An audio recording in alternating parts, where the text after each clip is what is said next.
नमस्कार प्यारे बच्चों, कैसे हैं आप। तो आज हम करेंगे आपकी पाठ्य पुस्तक का अध्याय मधुआ, जो जयशंकर प्रसाद द्वारा लिखित है।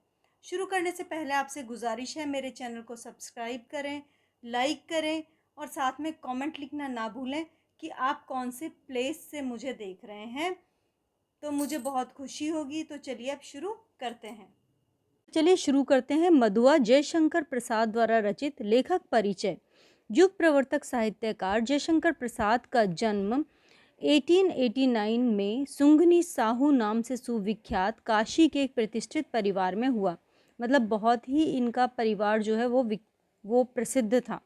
12 वर्ष की आयु में आपके पिता की मृत्यु के उपरांत बड़े भाई ने घर पर ही पढ़ने की व्यवस्था की।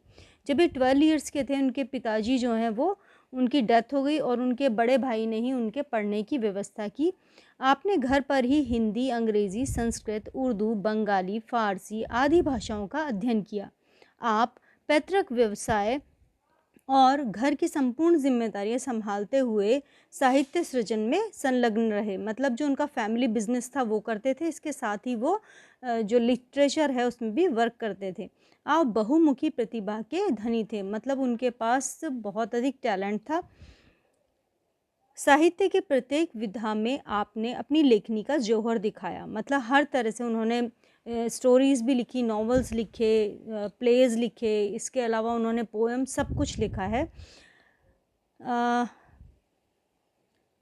1937 में केवल 48 वर्ष की आयु में आपकी मृत्यु हुई। आपके कहानी संग्रह छाया, कहानी संग्रह मतलब इस स्टोरी हैं ये, छाया, प्रतिध्वनि, आकाशदीप, आंधी और इंद्रजाल, उपन्यास, नॉवल, कंकाल, तितली, इरावती, नाटक, प्लेज हैं, राजश्री, अजातशत्रु, स्कंदगुप्त, चंद्रगुप्त, ध्रुव स्वामिनी आदि।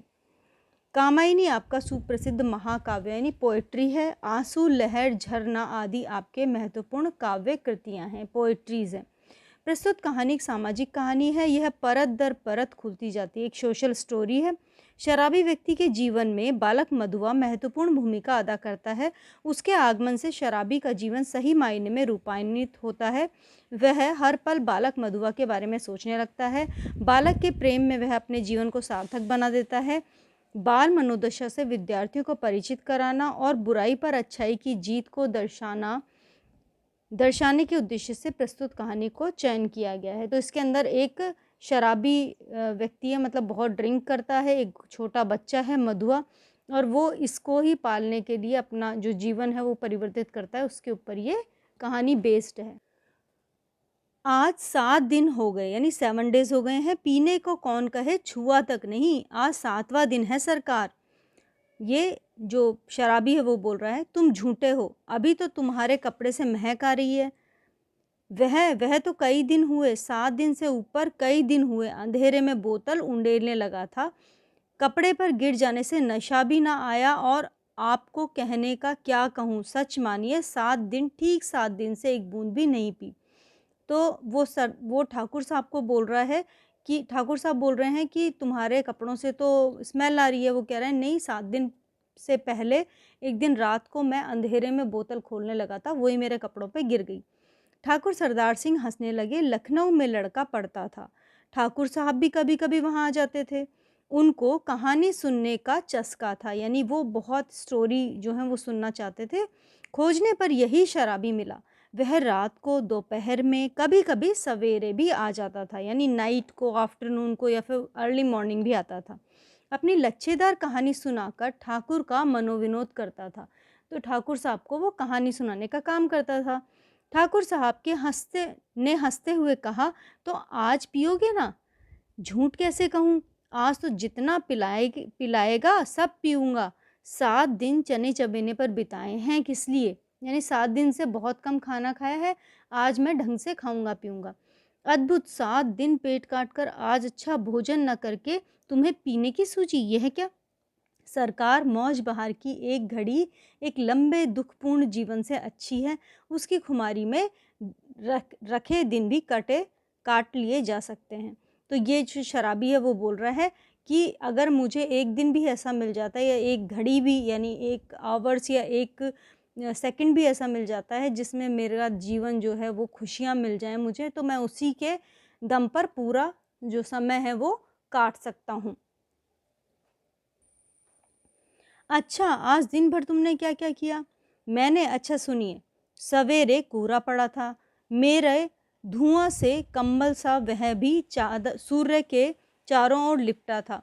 हम दोनों मुँह छुपाए पड़े थे, मतलब मॉर्निंग को बहुत ही अधिक ठंड थी जिसकी वजह से सूरज भी नहीं दिख रहा था। ठाकुर साहब ने हँसकर कहा, अच्छा तो इसे मुँह छुपाने का कोई कारण बताओ। 7 दिन से एक बूँद भी गले में ना उतरी, भला मैं कैसे मुँह दिखा सकता था? और जब 12 बजे धूप निकली तो फिर लाचारी थी, मतलब ये मेरा मजबूरी थी कि मुझे 12 बजे निकलना पड़ा।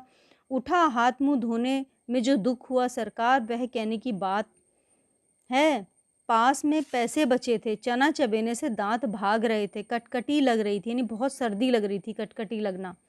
पराठे वाले के यहाँ पहुँचा, धीरे-धीरे खाता रहा और अपने को सेंकता भी रहा, मतलब जिस भी जगह पर वो पराठे बनाए जा रहे थे वहाँ की गर्मी जो है वो अपने आप को सेंक भी रहा था उसमें।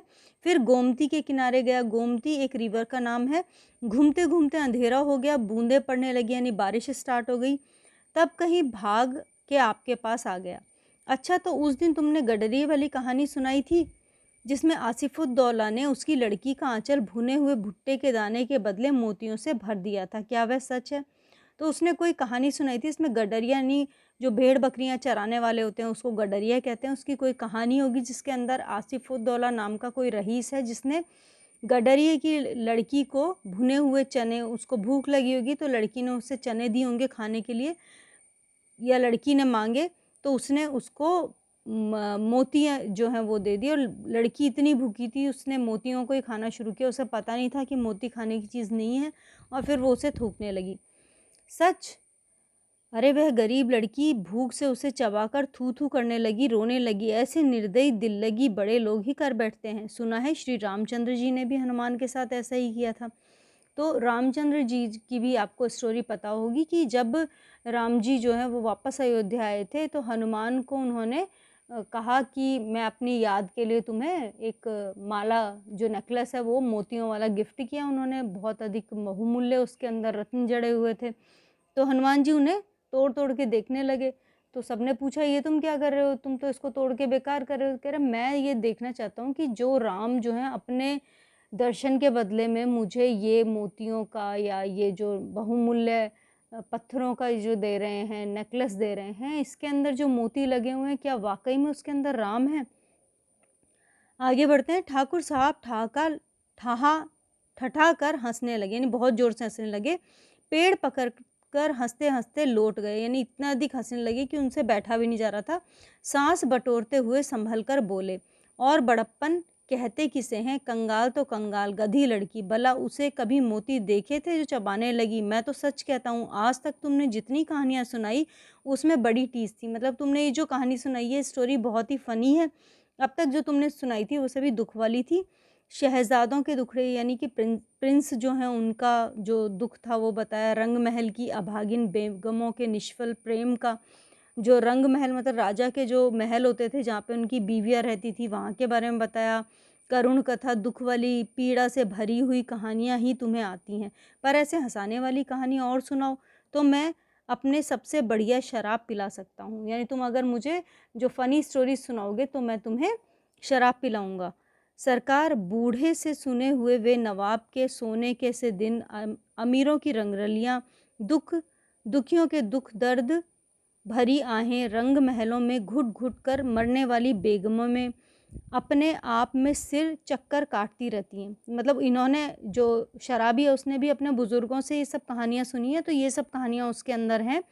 मैं उनकी पीड़ा से रोने लगता हूँ, अमीर कंगाल हो जाते हैं, बड़े-बड़ों के घमंड चूर होकर धूल में मिल जाते हैं, तब भी दुनिया पागल है। मैं उसके पागलपन को भुलाने के लिए शराब पीने लगता हूँ सरकार, नहीं तो यह बुरी बला कौन अपने गले लगाए। तो वो कहता है इतने दुःख भरी कहानियाँ जो हैं वो मुझे पता हैं, इसीलिए मैं शराब पीता हूँ। ठाकुर साहब ऊँघने लगे, मतलब उन्हें नींद आने लगी। अंगीठी में कोयला दहक रहा था, शराबी सर्दी से ठिठुरा जा रहा था, हाथ सेंकने लगा। सहसा नींद में चौंक कर ठाकुर साहब ने कहा, अच्छा चलो मुझे नींद लगी है, अब देखो 1 रुपया पड़ा है, उठा लो, लल्लू को भेजते जाओ। लल्लू उनका जमादार था। शराबी रुपया उठाकर धीरे से खिसका। लल्लू था ठाकुर साहब का जमादार यानी वॉचमैन। उसे खोजते हुए फाटक के बगल वाली कोठरी में पहुंचा। उसमें सुकुमार कंठ के सिसकने की शब्द सुनाई दिए। तो वो जो मेन गेट था उसके पास में एक छोटी सी कोई कोठरी थी, छोटा रूम था, उसके अंदर गया तो उसे एक सुकुमार कंठ मतलब किसी बच्चे के रोने की आवाज़ सुनाई दी। वह खड़ा होकर सुनने लगा। तो सुअर रोता क्यों है? कुंवर साहब ने 2 लातें ही तो लगाई हैं। लात का मतलब पैर से मारना। कुछ गोली तो नहीं मार दी? कर्कश स्वर से लल्लू बोल रहा था, किंतु उत्तर में सिसकियों के साथ एकाध हिचकी सुनाई पड़ती थी। अब और भी कठोरता से लल्लू ने कहा, मधुआ जा सो रहे, नखरा ना कर, नहीं तो उठूंगा तो खाल उधेड़ दूंगा, यानी तुझे और मैं भी मारूंगा, समझा ना? शराबी चुपचाप सुन रहा था। बालक की सिसकियां बढ़ने लगी। फिर उसे सुनाई पड़ा, ले अब भागता है कि नहीं? क्यों मार खाने पर तुला है? भयभीत बालक बाहर चला आया। शराबी ने उसके छोटे से सुंदर गोल मुखड़े को देखा। आंखों आंसू की बूंदें ढुलक रही थी। बड़े दुलार से उसका मुंह पोंछते हुए उसे लेकर वह फाटक की ओर चला आया। 10 बजे थे, कड़ाके की सर्दी थी। दोनों चुपचाप चलने लगे। शराबी की मौन सहानुभूति को उस छोटे से सरल हृदय ने स्वीकार कर लिया। वह चुप हो गया। अभी वह एक तंग गली यानी छोटी सी सकरी गली में जाकर रुका और फिर बालक से सिसकने कि उसे आहट लगी। वह झिड़क कर बोल उठा, अब क्या रोता है रे छोकरे? मैंने दिन भर से कुछ नहीं खाया। तो वो जो बच्चा है वो बाहर जब शराबी खड़ा था उसके साथ ही वो आ गया। शराबी ने भी कुछ भी नहीं कहा, लेकिन बच्चा अभी भी रो रहा था तो उसने झिड़क कर बोला, यानी उसको डांट के बोला। तो उसने कहा, मैंने कुछ भी नहीं खाया है, उसको अभी भूख लगी हुई है। कुछ खाया नहीं? इतने बड़े अमीर के यहाँ रहता है और दिन भर से तुझे खाने को नहीं मिला? यही कहने तो मैं गया था जमादार के पास। मार तो रोज ही खाता हूँ, आज तो खाना ही नहीं मिला। कुंवर साहब का ओवरकोट लिए खेल में दिन भर साथ रहा। 7 बजे लौटा तो और भी 9 बजे तक कुछ काम करना पड़ा। आटा रख नहीं सकता था, रोटी बनती तो कैसे? जमादार से कहने गया था। भूख की बात कहते कहते बालक के ऊपर उसकी दीनता और भूख एक साथ जैसे आक्रमण कर दिया और वह फिर हिचकियाँ लेने लगा, यानी वापस से वो रोने लग गया। शराबी उसका हाथ पकड़कर घसीटता हुआ गली में ले चला। एक गंदी कोठरी का दरवाजा ढकेल कर बालक को लिए वह भीतर पहुंचा। टटोलते हुए सलाई से मिट्टी की ढिबरी जलाकर वह फटे कंबल के नीचे कुछ खोजने लगा। तो उसने अपने घर के अंदर लेके गया। छोटी सी गंदी कोठरी थी, छोटा सा रूम था, उसके अंदर उसने जो एक चिमनी बोलते हैं जिसको, जैसे गांव के अंदर जलाते हैं, वो उसने जलाया, लैंप। एक पराठे का टुकड़ा मिला। शराबी उसे बालक के हाथ में देकर बोला, अब तू इसे चबा, मैं तेरा घड़ा भरने के लिए कुछ और ले आऊं। सुनता है रे छोकरे, रोना मत, रोएगा तो खूब पीटूंगा। मुझसे रोने से बड़ा मुझसे रोने से बड़ा बैर है, मतलब मुझे कोई भी रोना जो है वो पसंद नहीं है किसी का, पाजी कहीं का, मुझे भी रुलाने का। वो प्यार से उसको बोल रहा है, गाली दे के बोल रहा है प्यार से कि मुझे भी रोना आ जाएगा अगर तू रोएगा, इसलिए रोए मत। शराबी गली के बाहर भागा। उसके हाथ में 1 रुपया था। 12 आने के देशी अद्दा यानी शराब है वो, और 2 आने की चाय, 2 आने की पकौड़ी, नहीं आलू मटर। अच्छा ना सही 4 आने का मांस ही ले लूँगा, पर यह छोकरा इसका घड़ा जो भरना, घड़ा का मतलब होता है यहाँ पे उसका पेट भरना है।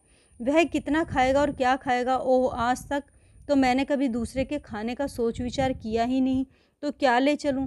पहले एक अद्दा ही ले लेता हूँ। तो वो सोच रहा है कि क्या ले जिससे बच्चे का पेट भर जाए। फिर वो सोचता है कि मैं सबसे पहले एक 500 ml का शराब की बोतल ले लेता हूँ।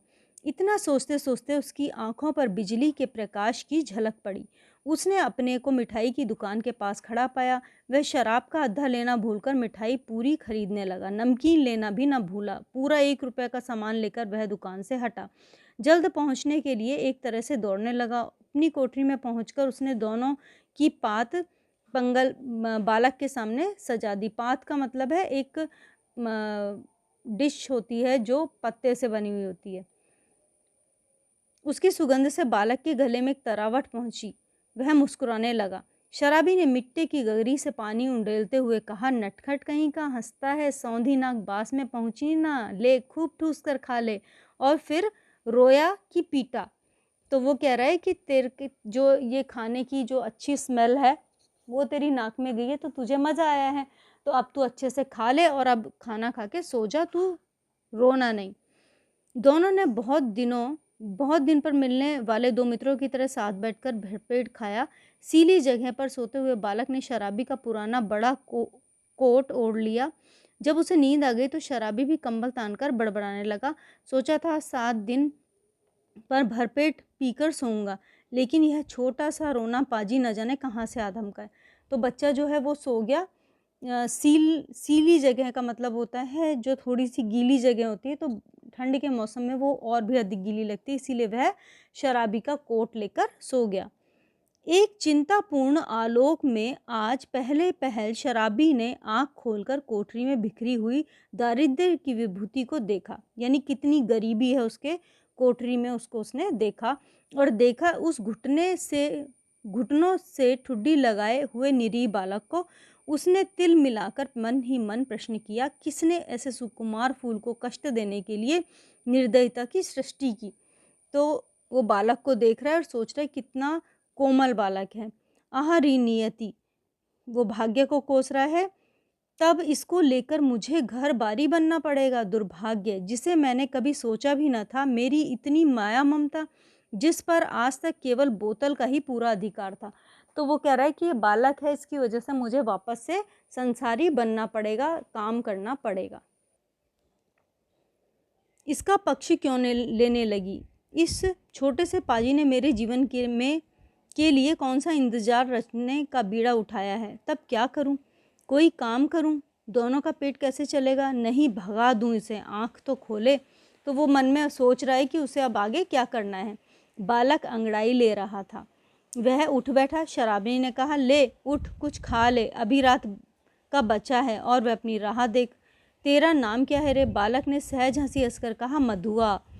भला हाथ मुंह भी ना धोऊं, खा लूं और जाऊंगा कहाँ? आह, कहाँ बताऊं इसे चला जाए, कह दूं भाड़ में जा, किंतु वह आज तक दुख की भट्टी में जलता रहा है, तो चुपचाप घर से झल्लाकर सोचता हुआ निकला, ले पाजी, अब यहाँ लौटूंगा ही नहीं। तू इस कोठरी में रहकर शराबी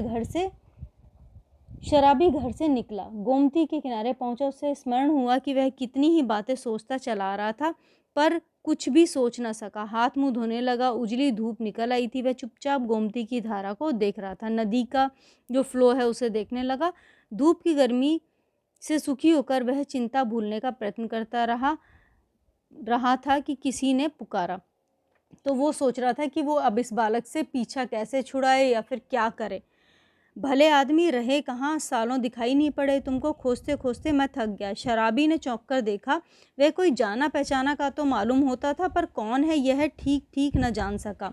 उसने फिर कहा, तुम्ही से कह रहा हूँ, सुनते हो? उठा ले जाओ अपने सान धरने की कल, नहीं तो सड़क पर फेंक दूंगा। एक ही तो कोठरी है जिसमें 2 रुपये किराए देता हूँ, उसमें क्या मुझे अपना कुछ रखने के लिए नहीं है? तो जो आदमी है वो बोल रहा है कि उसका एक इंस्ट्रूमेंट है, उसको तुम यहाँ मेरे रूम से लेके जाओ, मेरे पास बहुत छोटा रूम है। ओहो राम जी, तुम हो भाई, मैं भूल गया, तो चलो आज ही उसे उठा लाता हूँ। कहते हुए शराबी ने सोचा, अच्छी रही, इसी को बेचकर कुछ दिनों का काम चलाऊंगा। गोमती नहाकर राम जी पास ही के घर में पहुंचा। शराबी की कल देते हुए उससे कहा, ले जाओ, किसी तरह मेरा इससे पिंड छूटे, मतलब मेरा पीछे छूटे, अपना सामान लेके जाओ। बहुत दिनों पर आज उसको कल ढोना पड़ा। किसी तरह अपनी कोठरी में पहुंचकर उसने देखा कि बालक चुपचाप बैठा है। बड़बड़ाते हुए उसने पूछा, क्या रे, तूने कुछ खा लिया कि नहीं? भरपेट खा चुका, वह देखो तुम्हारे लिए भी रख दिया है, कहकर उसने अपने स्वाभाविक मधुर हंसी से उस रूखी कोठरी को तर कर दिया। तो वो कह रहा है, मैंने भी खा लिया, तुम्हारे लिए भी रखा है। शराबी एक क्षण भर चुप रहा, फिर चुपचाप जलपान करने लगा। मन ही मन सोचने लगा, यह भाग्य का संकेत नहीं तो और क्या है। चलूं फिर सान देने का काम चलता करूं, दोनों का पेट भरेगा। वही पुराना चरखा फिर सिर पर। नहीं तो दो बात दो किस्से कहानी इधर उधर की बातें कहकर अपना काम चला लेता था, पर अब तो बिना कुछ किए घर नहीं चलने का। जल पीकर बोला, क्यों रे मधुआ, अब तू कहाँ जाएगा? कहीं नहीं, यह लो। तो फिर क्या यहाँ जमा गड़ी है जो मैं खोद खोद कर तुझे मिठाई खिलाता रहूँगा? तब कोई काम करना चाहिए, करेगा जो कहो। अच्छा, तो आज से मेरे साथ साथ घूमना पड़ेगा, यह कल तेरे लिए लाया हूँ, चल। आज से तुझे सान देना सिखाऊँगा। मतलब किसी भी जो नाइफ़ या नाइफ़ जैसी चीज़ है, उसके ऊपर धार लगाते हैं, जो उसको शार्प करते हैं, उसको सान देना कहते हैं। कहा इसका कुछ ठीक नहीं, पेड़ के नीचे रात बिता सकेगा ना? कहीं भी रह सकूँगा, पर उस ठाकुर की नौकरी ना कर सकूँगा। बच्चा बोलता है। शराबी ने एक स्थिर दृष्टि से उसे देखा। बालक की आँखों में दृढ़ निश्चय की सौगंध खा रही थी। शराबी ने मनी मन कहा, बैठे-बिठाए यह हत्या कहाँ से लगी? अब तो शराब ना पीने की मुझे भी सौगंध लेनी पड़ेगी। वह साथ ले जाने वाली वस्तुओं को बटोरने लगा, यानी इकट्ठा करने लगा। एक गट्ठर यानी एक कपड़े में उसे बाँधा और दूसरे कल का 2 बोझ हुए। शराबी ने पूछा, तू किसे उठाएगा? बच्चे से पूछ रहा है कि तू कौन-सा वाला उठाएगा? बच्चा कहता है, जिसे कहो। अच्छा, तेरा बाप जो मुझको पकड़ा दे। कोई नहीं पकड़ेगा, चलो, चलो भी, मेरा बाप कहीं का कभी का मर गया है। शराबी आश्चर्य से उसका मुँह देखता हुआ कल उठाकर खड़ा हो गया। बालक ने गठरी ला दी, दोनों कोठरी से चल पड़े। तो इस तरह से दोनों ने एक-एक वेट उठा लिया और फिर वो जाने लगे। ये कुछ कठिन शब्द दे रखे हैं। आगे वाले हम करेंगे क्वेश्चन आंसर। इसी के साथ ये अध्याय समाप्त होता है। आशा करती हूँ आपको अच्छा लगा होगा।